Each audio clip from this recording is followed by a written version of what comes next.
Hello my fellow smug ones, I hope you're all okay. Well, apparently the BBC has announced a major revamp. To be honest, I didn't know they knew what the word meant. Anyway, let's begin.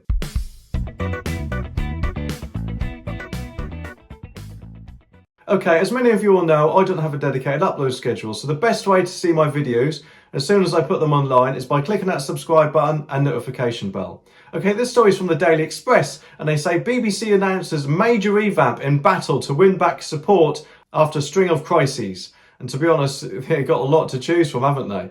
The BBC has announced a major national reorganisation with key departments moving out of London in a bid to deliver for the whole of the UK. It's a good thing that they now realise that the UK is bigger than just London. I can't really see this having much of a difference. I could be wrong, I could be totally wrong, but time will tell, won't it? Anyway, let's read on. In what is expected to be the biggest corporation shake-up in decades, jobs will be moved around Britain to Birmingham, Salford, Glasgow, Cardiff and Leeds in a bid to shake off claims of a London-centric bias. But to be honest, in my opinion, it's not just that bias, is it? They've got the Brexit bias and the kind of left-wing Labour bias as well. It comes as the BBC is facing continued criticism over the decision to scrap TV licences for the over 75s and, as I said, an anti-Brexit bias claims. Salaries of key BBC presenters such as Gary Lineker, who I actually did a video about yesterday, and you can see that linked in the description below, have also come under fire, with Match of the Day host earning $1.75 million in 2020, although he has since taken a 23% pay cut. But that's an incredible amount of money, isn't it? $1.75 million for a weekly show on a Saturday. On Thursday morning, the BBC's 22,000 staff were briefed on the new plans to revamp the corporation. I wonder how that went. I wonder if it went anything like this. Okay, settle down. I have an announcement to make. It appears there are quite a lot of people who are not happy with us, and they are actually daring to cancel their licenses. So, I'm going to do a major revamp. How are we going to do that, sir? What are we going to change? Our programmes are biased? No, don't be silly. Nothing like that.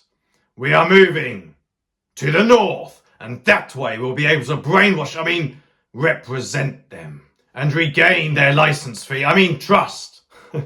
Okay, I guess it probably wasn't anything like that, but we'll never know. Under the proposals, a new tailored BBC One will be launched for Yorkshire, North West and North East England. To be honest with you, that's probably just a regional BBC One like I kind of have anyway, isn't it? I can't really see how that's going to change their bias.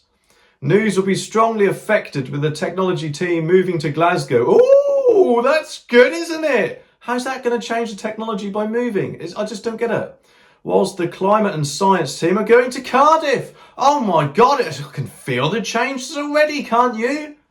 I really can't see how this makes any difference. BBC Two's flagship Newsnight show will be presented from across the UK rather than just London. I suppose that's kind of like BBC Question Time, isn't it? They, I think, move about the country. However, they've come under fire about their bias before because it's obviously the same people doing it, isn't it? Like I said earlier. Whilst Radio 4's Today programme will take place outside the capital at least 100 times a year. So that's not even a third of the time, is it? The BBC Radio 1 Newsbeat team, which aims at younger viewers, will move to Birmingham, which will also house the BBC Asian network. Culture will also be impacted, with Radio 3 and much of 6 Music shifting to Salford, where the BBC already has a major base. So they've already got a base there and they've still got claims of bias. So their base can't be working that well there, can it? Otherwise, how come they got the bias claims? The BBC Concert Orchestra will also leave the capital, whilst some proms will be held outside of London. And to be honest, I can see where they're going with this. I suspect they think that if we get outside of London, we'll be representing voices from all over the UK. However, it doesn't work like that, in my opinion. You need to change the programmes themselves, not the location of those programmes. Tim Davie, the new BBC Director General, promised major reform when he took over from Lord Tony Hall last year. Backing the moves, he said, "Our mission must be to deliver for the whole of the UK and to ensure every household gets value from the BBC." The only way we're going to get value from the BBC is if you scrap the licence, isn't it? Because that way we'd save 160 quid a year nearly, wouldn't we?